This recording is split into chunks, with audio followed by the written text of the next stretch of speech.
ötən hesabat ilində Azərbaycanın kənd təsərrüfatı sektorunda hansı nəticələr əldə olunub sualını da mütləq sizə verməliyik və veririk. Buyurun, cənab nazir.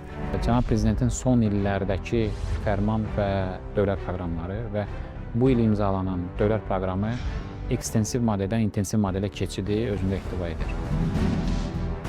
Kənd təsərrüfatı və balıqçılıq və akvakultura məhsullarının istehsalı və emalı üzrə 2026-2030-cu il kənd təsərrüfatının inkişafını nəzərdə tutan dövlət proqramı olaraq qeyd olunub.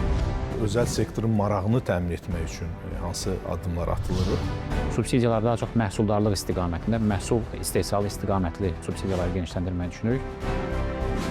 Elan olunmuş dövlət proqramı çərçivəsində xarici ölkələrdən investorların Azərbaycana cəlb olunması daha asanlaşacaq.